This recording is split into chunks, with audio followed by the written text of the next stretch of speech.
Assalamualaikum warahmatullahi wabarakatuh. Halo semuanya, perkenalkan nama saya Asep Johana dengan NPM C10190288.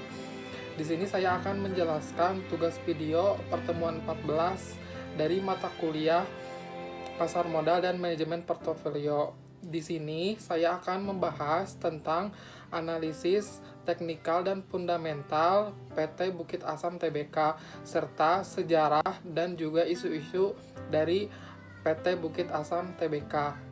Sejarah dan isu PT Bukit Asam Tbk.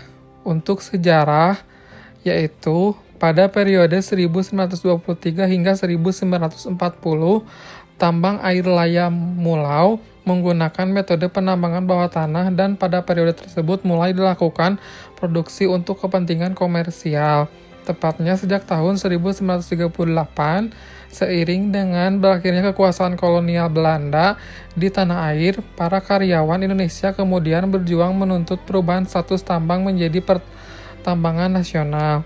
Pada tahun 1950, pemerintah Republik Indonesia kemudian mengesahkan pembentukan Perusahaan Negara Tambang Arang Bukit Asam atau PN Taba. Pada tanggal 1 Maret 1981, PN TABA kemudian berubah status menjadi perseroan terbatas dengan nama PT Bukit Asam Persero. Itulah sejarah singkat dari PT Bukit Asam Tbk. Pada Bukit Asam Tbk ini sudah ada sejak tahun 1923 atau lebih tepatnya pada masa kolonial Belanda. PT Bukit Asam Tbk adalah salah satu BUMN milik pemerintah Indonesia pada sektor batubara.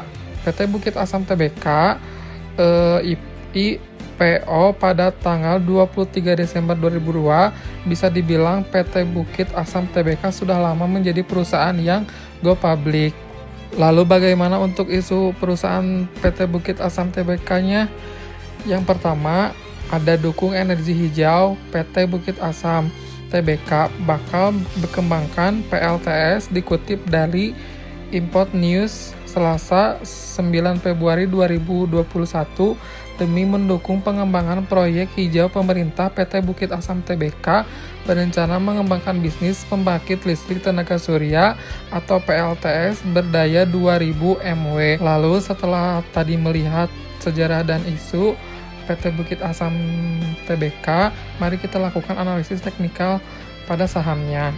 Dari data yang ada di layar, dari teknikalnya, saham PT Bukit Asam Tbk saat ini sudah mulai memasuki downtrend atau bearish. Apabila menggunakan metode moving average, garis MA2 berwarna merah mulai turun hampir melewati garis MA3 berwarna hijau. Apabila garis MA2 ini berada di bawah garis MA3, maka potensi saham itu bearish sangatlah besar. Adanya double top yang menjadi salah satu pola bearish membuat potensi bearishnya sangat besar. Lalu bagaimana untuk analisis fundamental PT Bukit Asam Tbk saat ini? Apakah baik untuk dikoleksi dalam jangka panjang? Nah, kalau dilihat dari market cap, PT Bukit Asam Tbk memang terjadi penurunan dari 2018 ke 2019 dan terus menurun di 2020. Namun di 2020 di setiap kuartal ketiga terjadi pemulihan. Net profit terus bertumbuh walaupun terjadi pandemi corona di tahun 2020. Current ratio di atas 1, bahkan 2 yang mengartikan perusahaan sangat liquid. DIR di maintains di bawah 1 yang artinya kemampuan perusahaan membayar hutang sangat baik. ROE sangat tinggi yang artinya perusahaan rajin membagi dividen. Secara garis besar, PT Bukit Asam Tbk memiliki fundamental yang sangat sehat, ditambah konsistensinya dalam membagi dividen. Namun di satu sisi, kenaikan harga saham PT Bukit Asam Tbk lebih dibangkitkan kenaikan dan penurunan yang terjadi pada batu bara. Sekian penjelasan dari saya, mohon maaf jika ada kata-kata yang disengaja ataupun tidak disengaja. Terima kasih. Wassalamualaikum warahmatullahi wabarakatuh.